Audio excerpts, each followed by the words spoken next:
할렐루야. 오늘도 주 앞에 전심으로 예배하는 우리 성도님들의 삶에 주님의 은혜와 사랑이 가득하시기를 축복합니다. 여러분, 우리는 끊임없이 길을 걸어갑니다. 잘 포장되어 있는 길을 걸어가기도 하고요, 때로는 비포장으로 울퉁불퉁한 길을 걸어가기도 하지요.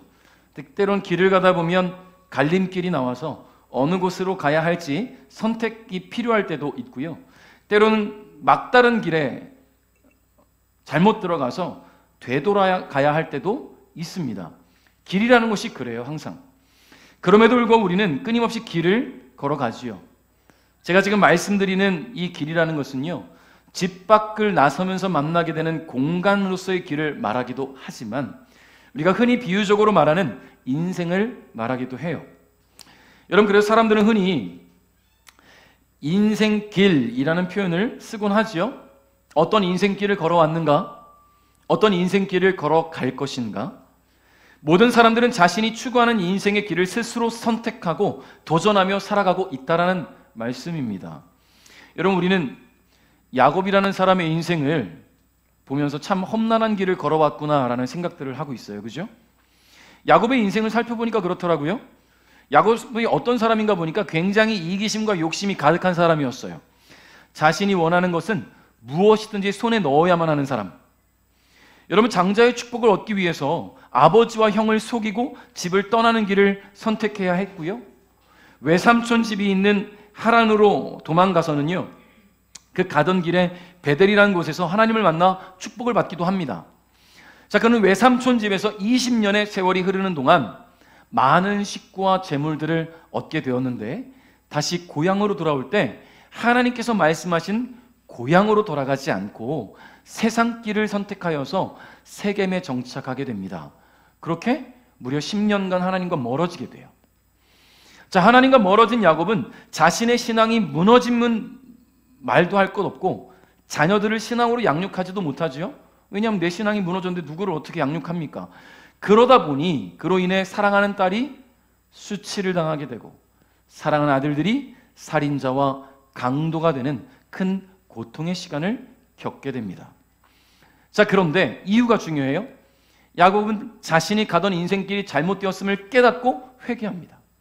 돌아섰다라는 거예요. 그리고 하나님이 명령하신 베델로 돌아가게 돼요. 온 가족이 하나님 앞에 회개하고 가지고 있던 모든 우상들을 다 태워버리고 말씀하신 길로 그 발걸음을 옮겼다라는 거예요. 자, 그러면 야곱의 인생길이 그랬다면 에서는 어떨까요? 에서. 오늘 본문 창세기 36장은 에서의 족보를 담고 있습니다. 우리는 이 36장 한 장에서 에서의 인생길을 엿볼 수가 있는데요, 우리는 오늘 말씀을 묵상하면서 우리 각자가 걸어가야 할 인생길을 바르게 설정하고 그 길을 향해 믿음으로 도전하는 시간이 될 수 있기를 주님의 이름으로 축복합니다. 자, 우리 2절 3절 한번 읽어볼게요. 2절 4절 3절 시작.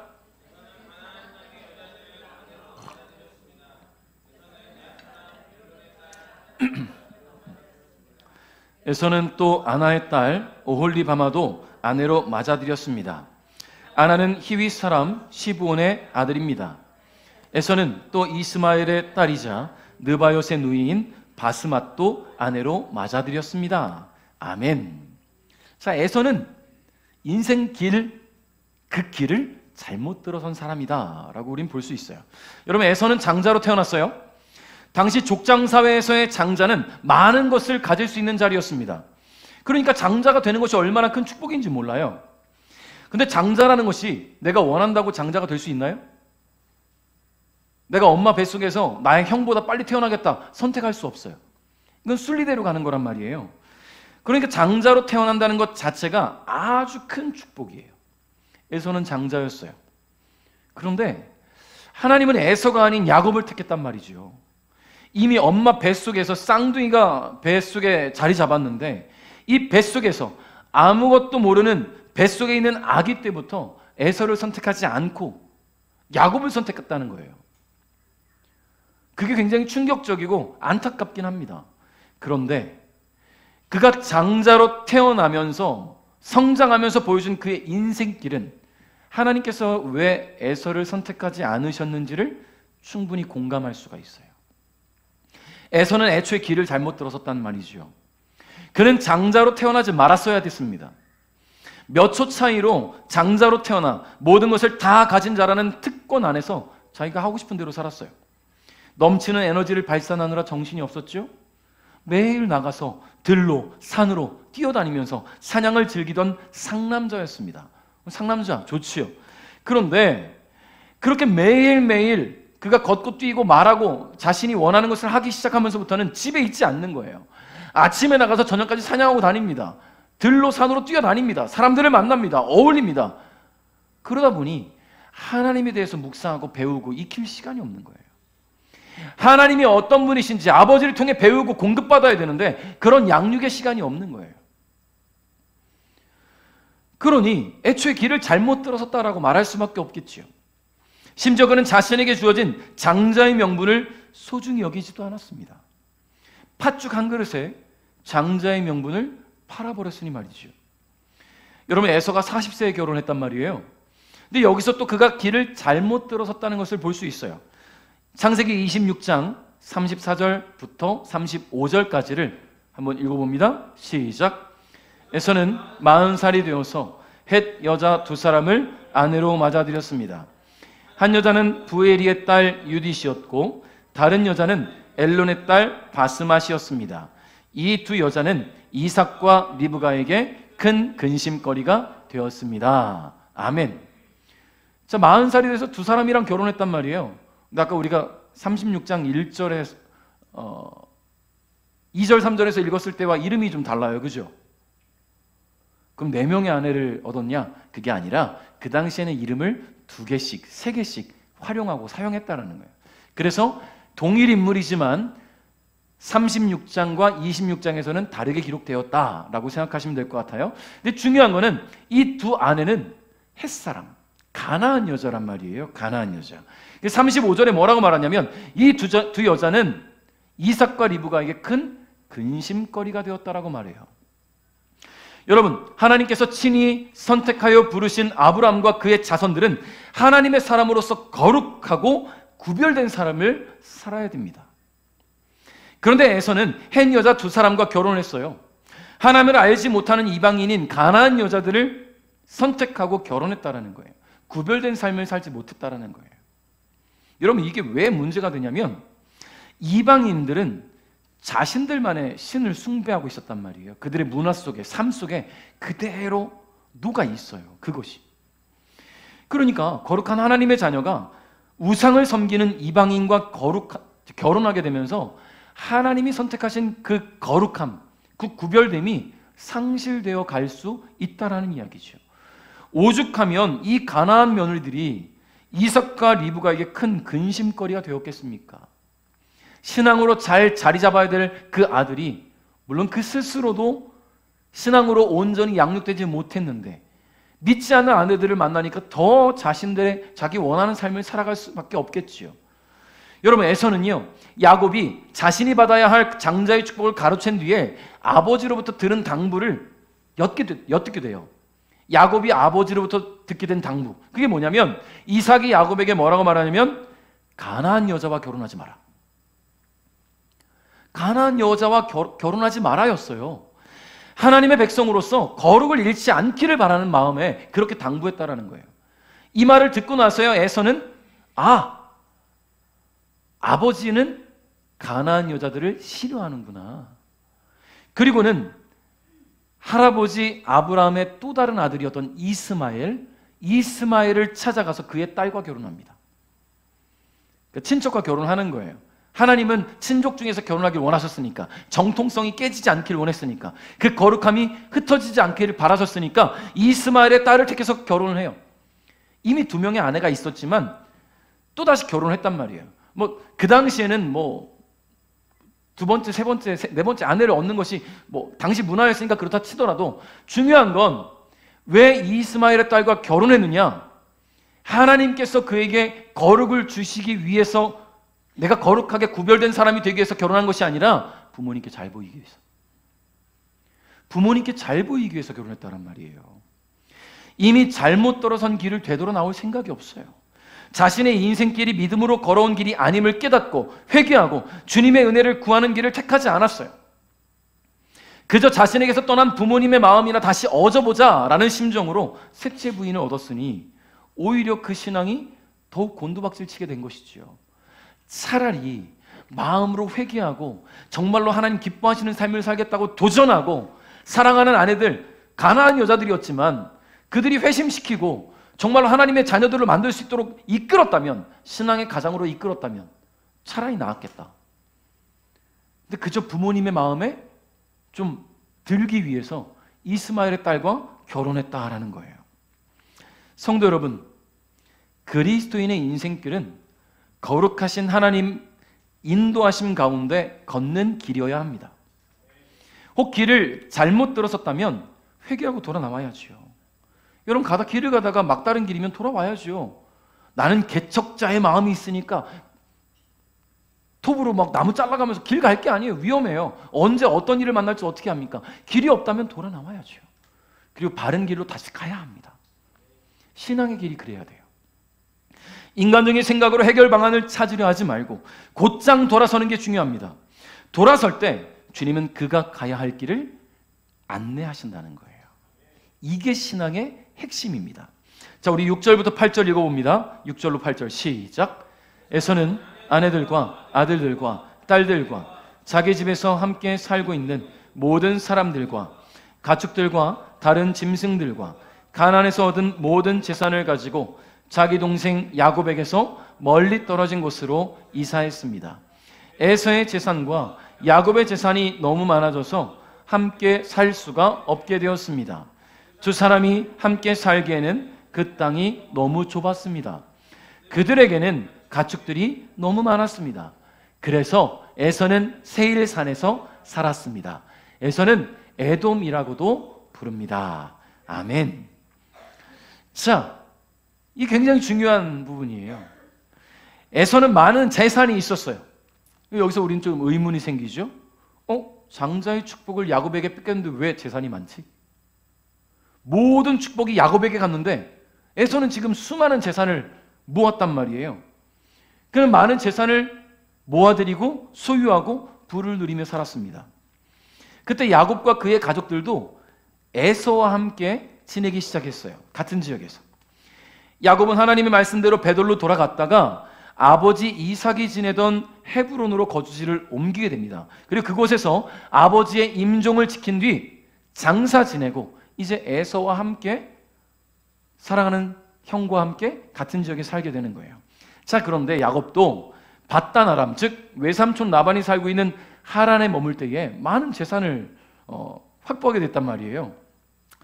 당시 재산의 척도는, 재산의 기준이 뭘까요? 그 당시에, 그렇죠, 가축이에요. 가축. 재산의 기준이 가축이란 말이에요. 얼마나 많은 가축을 소유하고 있는가, 이게 굉장히 중요한데 야곱도 굉장히 많은 가축을 소유하고 있었단 말입니다. 재산의 기준이 가축이다 보니까 더 많은 재산을 불리려면 어떻게 해야 됩니까? 가축이 많아져야 되겠죠. 번성해야 되는 거예요. 그러려면 어떻게 해야 돼요? 가축들이 먹을 만한 풍부한 먹이가 있어야 된다는 거예요. 풀이 많아야 된다는 말이겠죠. 근데 에서의 가축들과 야곱의 가축들이 같은 지역에서 함께 지내다 보니까 뜯어 먹을 풀의 양이 한정적이에요. 그래서 에서가 무슨 결정을 하냐면 내가 떠나야 되겠다. 에서가 재산이 많아 야곱과 갈라선 이 모습 어디선가 본 것 같아요? 어디서 봤습니까? 아브라함과 롯이 늘 함께 다니던 그들이 재산이 많아져서 그들의 목자들끼리 싸우는 일이 벌어지니까 서로 제 갈 길을 가게 되죠. 제 갈 길을 가게 돼요. 그때 조카 롯은 세상의 아름다움과 풍요로움을 따라서 소돔성으로 갔습니다. 죄가 무성한 곳, 악이 창궐한 곳으로 스스로 걸어 들어갔어요. 눈에 보이기 좋은 곳을 선택했지요. 아브라함은 아무것도 없는 허벌판을 택했어요. 근데 하나님께서 그에게 뭐라 말씀하셨냐면 내가 밟는 땅이 네 땅이 될 거야. 그 땅을 통해서 내가 너를 축복할 거야. 그런 말씀을 들었죠. 여러분, 이게 굉장히 중요한 거예요. 다 있는 화려한 곳을 내가 선택해서 그곳에서 내가 누리며 살겠다. 이곳이면 내가 더 번창하겠다, 번성하겠다, 많은 것을 누리며 살 수 있겠다. 다 얻고 하나님을 놓쳐버리는 거죠. 근데 아브라함은 모든 것을 포기하고 하나님만 붙들었더니 하나님 그 삶을 축복하셨어요. 근데 오늘 에서가 야곱을 떠납니다. 야곱을 떠난 게 중요한 게 아니라 에서가 그 야곱과 함께 머물렀던 지역을 떠났다는 거예요. 이게 굉장히 되게 중요한 부분이에요. 에서가 떠난 이유가 뭐예요? 재산을 불리기 위함 아닙니까? 더 많은 가축들을 생성하기 위해서. 그러니까 문제는 야곱을 떠난 게 아니라 이가 약속의 땅 가나안을 떠나면서 벌어지게 된 거예요. 에서는 세일산으로 이주하게 됐는데요. 세일산은 가나안의 남쪽 지역인 아라바 광야 동쪽에 위치한 산이었어요. 즉 하나님께서 약속하셨던, 아브라함에게 약속하셨던, 야곱에게 돌아가라고 말씀하셨던 그 지역, 그 가나안이 아니에요. 약속의 땅이 아니에요. 자신이 원하는 것을 찾고자 자신의 눈에 보기 좋은 풀이 있는 그곳을 찾아 떠났다는 거예요. 하나님의 은혜가 머무는 곳을 스스로 뛰쳐나갔다라는 말이죠. 여러분, 당장 눈앞에 보이는 것이 여기 있으면 더 번성하지 못하겠네? 야곱과 함께 있다 보니까 내 가축들이 먹을 풀이 없네? 그러니까 내가 찾아야지 하고 찾은 곳이 세일산이란 말이에요. 여러분, 이게 하나님에 대한 믿음이 얼마나 부족하냐. 여러분, 눈앞에서 가축에게 먹을 풀이 없어 보여도 하나님이 은혜를 주시면 얼마든지 더 많은 것들을 얻을 수 있는 하나님의 은혜가 머무는 공간이란 말이에요. 약속의 땅이니까. 그런데 그 약속의 땅을 스스로 뛰쳐나갔어요. 더 많은 재산을 스스로 얻고자. 하나님께서 이끄시는 축복으로 나간 게 아니라 내가 내 갈 길을 개척해 나가겠다라고 선택하고 나갔다라는 거예요. 가나안은 하나님께서 아브라함을 택하여 부르시며 가라고 명령하신 약속의 땅입니다. 하나님은 약속의 땅 가나안을 아브라함과 그의 자손들에게 주실 거라고 약속하셨어요. 하나님 명령이 있었던 곳, 하나님의 말씀과 은혜가 머무르는 곳을 에서는 과감하게 뛰쳐나간 겁니다. 성도 여러분, 그리스도인은 약속의 땅을 향해서 인생길을 걸어가야 합니다. 여러분, 주님께서 약속하신 소망을 향해 나아가야 된다는 거예요. 지금 우리에게 약속하신 소망은 천국입니다. 여러분, 세상에서 내가 살아가면서 내가 개척해 나가고 수많은 재산을 불러들이고 명예와 권력과 수많은 사람들과 관계를 얻어가면서 내가 살아갈 수 있는, 인생으로 살아갈 수 있는 모든 가치 있는 것들 다 이루었어도 천국을 놓친다면 과연 그 인생이 가치 있다 말할 수 있겠습니까? 인생으로서 육신적으로 누릴 수 있는 거 다 누리고 구원받지 못한다면 그것만큼 안타까운 일이 어디 있겠어요? 주님 계신 천국을 마음에 품고 구원의 그날을 향해 어떤 유혹에도 흔들리지 않고 믿음으로 인생길을 도전할 수 있기를 주님의 이름으로 축복합니다. 9절을 읽겠습니다. 9절 시작.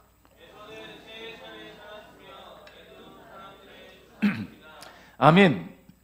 자, 약속의 땅을 떠나서 세일산에 거주하게 된 에서는 한 민족을 이루게 되었어요. 에서를 통해서 민족이 형성됩니다. 야곱을 통해서 이스라엘 민족이 이루어진 것처럼 에서를 통해서 에돔 민족이 이루어져요. 자, 그런데 에서 나름대로 자신의 후손들을 잘 번성시켰다라고 말할 수도 있을지 모릅니다. 왜냐하면 15절 상반절을 한번 볼게요. 있습니다. 시작. 에서의 자손 중에서 족장은 이러합니다 하면서 그 뒤에 쭉 에서의 자손 중에 어떤 족장, 어떤 족장, 어떤 족장, 족장들이 나와요. 에서의 후손 중에 많은 족장들이 있었다는 말이에요. 여러분, 족장이 뭘 말하냐면 한 민족을 이끌고 나가는 리더란 말이에요. 에서의 자손들 중에 하나의 큰 공동체를 이끌어가는 리더십들이 많이 배출되었다는 말입니다. 근데 31절 상반절 한번 볼까요? 같이 읽습니다. 시작.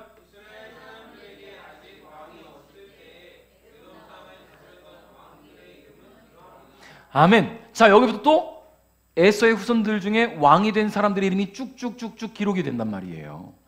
이스라엘, 즉 야곱의 후손들에게 아직 왕이라는 개념이 없을 때에 에서의 후손들 중에는 왕이 배출되었어요. 왕이.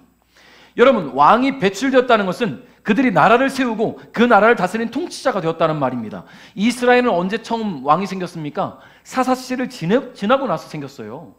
마지막 사사였던 사무엘 선지자가 당시 이스라엘 백성들의 왕을 달라는 요청에 따라 사울을 기름 부으면서 이스라엘의 첫 번째 왕이 생겼단 말이에요. 그런데 에서의 후손들 중에는요, 이스라엘의 왕이 생기기 훨씬 전에 많은 왕들이 배출된 겁니다. 그렇다는 것은 에서의 후손들 중에는 인간적으로 볼 때에 매우 탁월한 리더십과 능력을 겸비한 제원들이 많았다라는 말이겠지요. 나왔다 하면 족장, 나왔다 하면 왕, 요즘으로 치면 붙었다 하면 명문대 가고 들어갔다 하면 대기업인 셈이에요, 한마디로. 여러분의 자녀들이 그렇게 된단 말이죠. 그럼 뭔가 이상하지요. 분명 에서는 장자의 축복을 뺏겼단 말이에요. 아니, 그런데 에서는 감당할 수 없을 만큼 많은 부를 소유한 그런 부호가 됐는데, 심지어 이게 물질의 복 아닙니까? 근데 심지어 자녀들 중에, 후손들 중에 수많은 인재들이 나왔단 말이에요. 이게 자손의 복 아닙니까? 그렇죠? 물질의 복도 자손의 복도 있는 것처럼 보여진단 말이에요. 장자의 축복은 빼앗겼는데 복은 받았다? 기회는 놓쳤는데 성공을 이루었다? 여러분, 세상 가치관으로 볼 때는 에서와 그의 후손들은 성공적인 인생길을 걸어간 것처럼 보입니다. 그러나 에서는 약속의 땅 가나안을 떠남으로 인해서 여호와 하나님과 완전히 멀어지게 되었어요. 완전히 멀어지게 되었어요. 단순히 멀어진 것이 아니라 하나님과 원수가 되었다는 말입니다. 왜 원수가 되었다라고 말을 할 수밖에 없느냐? 15절, 16절 읽겠습니다. 시작!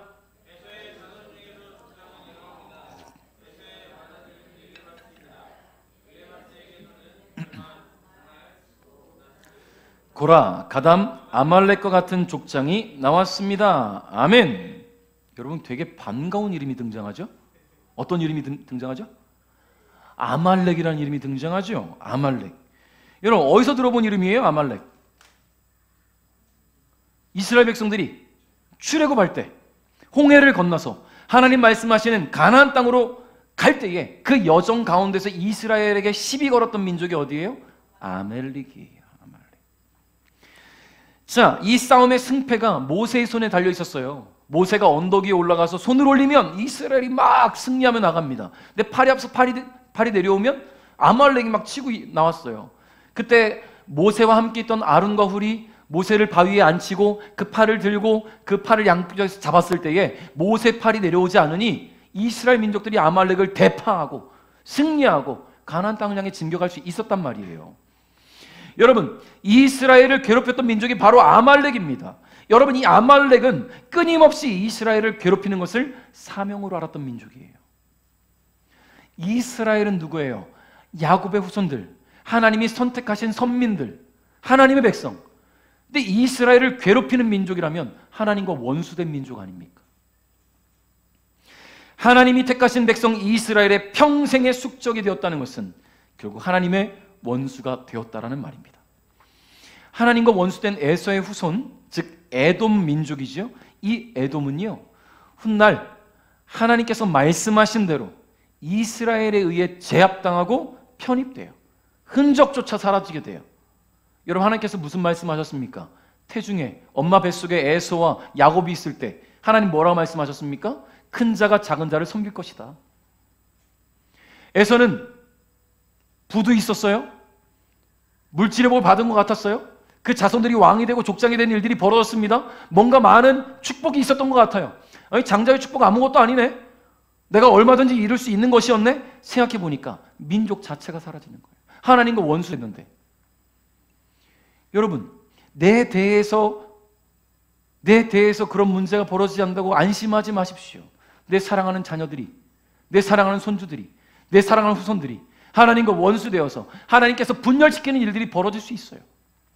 내가 지금 얻고 있는 것이 인간적인 생각으로 얻고 있는 축복이 아닌가? 그걸 축복이라 말할 수 없어요. 그냥 스스로 얻어들인 거지요. 내 유익과 만족을 위해서 스스로 노력해서 갖는 것들. 하나님의 은혜가 떠나면 내가 아무리 좋은 것을, 아무리 많은 것을 얻어도 하나님의 은혜가 떠나면 결국은 그것을 복되다 말할 수 없습니다. 성공적인 인생길을 걸어간 승리자처럼 보였지만 에서는 결국 실패한 인생길을 향해 걸어간 패배자였어요. 나름 많은 이들이 부러워할 수도 있었을 겁니다. 에서가 많은 부를 가졌으니까, 명예도 있었으니까, 그 자녀들이 잘 되니까. 근데 결국 아무것도 남기지 못한 실패자가 된 거 아니겠어요? 하나님을 떠난 인생은 성공한 듯 보이나 실패합니다. 하나님과 멀어진 인생은 소망을 향해 가는 듯 하나 절망으로 가고 있다는 것을 여러분 잊지 않기를 바랍니다. 여러분 시편 73편에 시편 기자가 이런 고백을 해요. 같이 한번 읽어볼까요? 시편 73편 1절부터 3절 시작.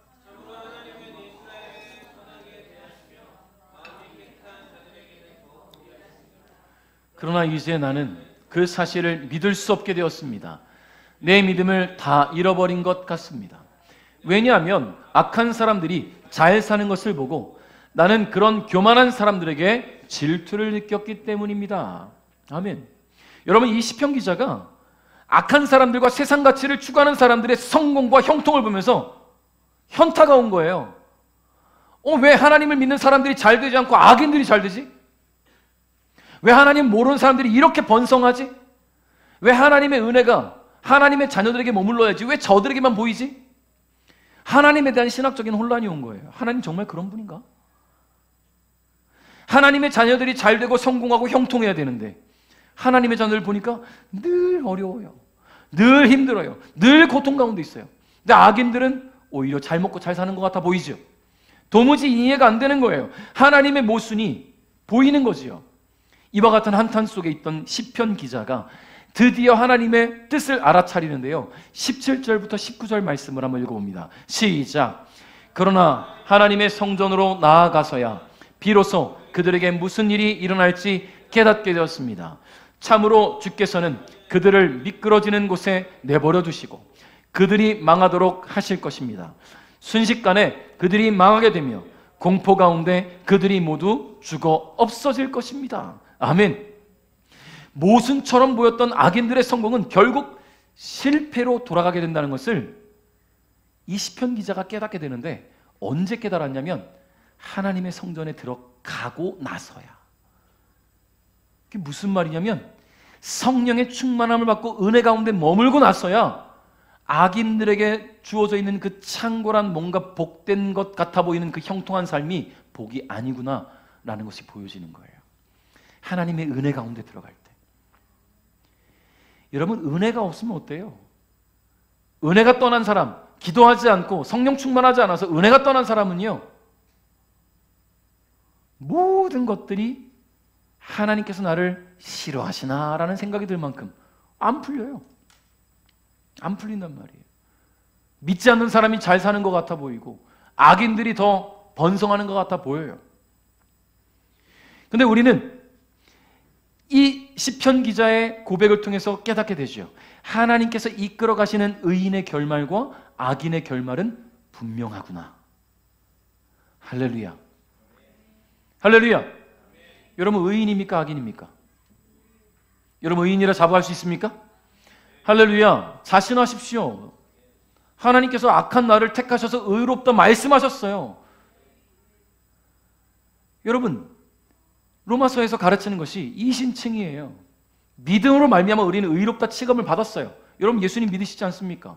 예수님 믿는다면 나 같은 악인도 의인이 되었다라고 고백할 수 있어야 돼요. 나는 믿음으로 말미암아 의인이 되었다. 그러면 의인인 나의 결말은 하나님이 이끌어 가시는 축복으로 갈 수 있다. 소망의 길로 나갈 수 있다. 저 천국은 내 것이다. 여러분, 그런 소망에 그런 자신감을 갖고 살아갈 수 있기를 주님의 이름으로 축복합니다. 그래서 우리는 그 결말을 오늘 우리의 개념으로 볼 때에 말씀이라는 렌즈를 통해서 봐야 되는 거예요. 말씀이 없으면 눈에 보이는 것들만 보게 되는 거죠. 저 사람 잘 사네? 좋은 차 끄네? 좋은 집 사네? 저 사람 돈 많이 벌었네? 말씀이 없으니까 육체적인 것만 보이는 거예요. 물질적인 것만 보는 거죠. 말씀을 통해 비춰볼 때에 내가 얼마나 복된 길을 가고 있는지를 깨닫게 될 거예요. 구원의 길로 나가고 있는 내 삶을, 하나님께서 예비하신 그 천국, 그 성문을 향해 가고 있는 그 인생이라는 것을 여러분 기억할 수 있기를 주님의 이름으로 축복합니다.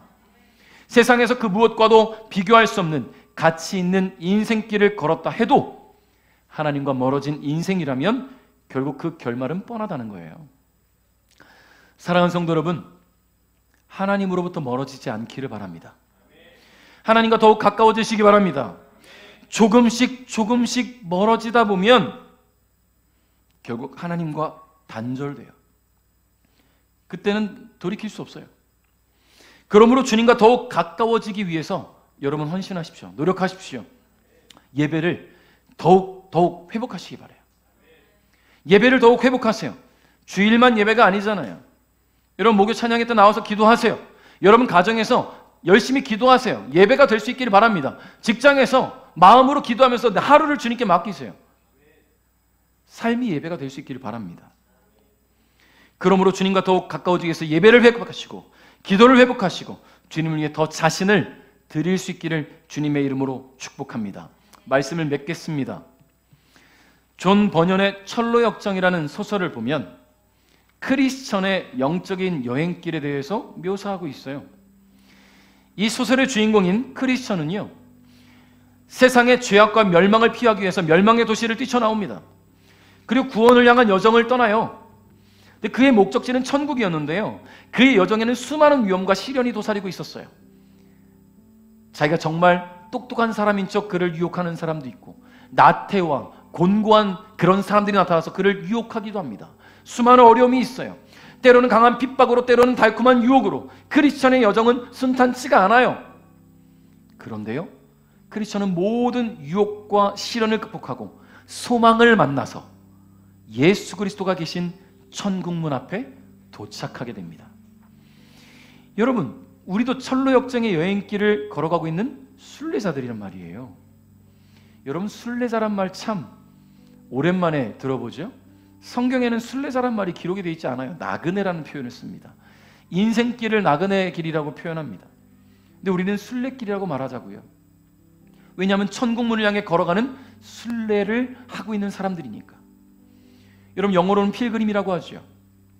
순례자라고 해요. 저와 여러분이 순례자의 삶을 살았으면 좋겠어요. 순례자의 영성을 갖고 살아갈 수 있길 바랍니다. 위험과 시련, 유혹과 시험이 여러분의 삶에, 저의 삶에 끊임없이 펼쳐질 거예요. 그러나 우리도 크리스천과 같이 천국문 앞에 도달해야 됩니다. 그러려면 내가 지금 가야 하는 길이 어디인지, 지금 내가 서 있는 곳이 어디인지 자신의 영적 상태를 점검하여서 믿음의 현 주소를 파악할 수 있어야 됩니다. 혹 하나님과 멀어지고 있다면 얼른 다시 주님 곁으로 돌아오십시오. 기도를 쉬고 있다면 다시 기도를 회복하세요. 예배를 쉬고 있다면 그 예배를 회복하세요. 말씀을 쉬고 있다면 말씀을 더 가까이 하세요. 하나님으로부터 멀어지게 하는 그 요소들이 있다면 여러분, 오늘 우선순위를 다시금 바로 하시기 바랍니다. 세상 가치관으로 누릴 수 있는 모든 기쁨과 행복의 요소들을 다 얻고 결국 에서처럼 실패한 인생이 되지 않기를 바라요. 비록 고통과 고난의 길을 걸어가더라도 철저하게 믿음을 지키며 하나님과 더욱 가까워져서 결국 신앙적 성공을 이루는 저와 여러분이 될 수 있기를 바랍니다.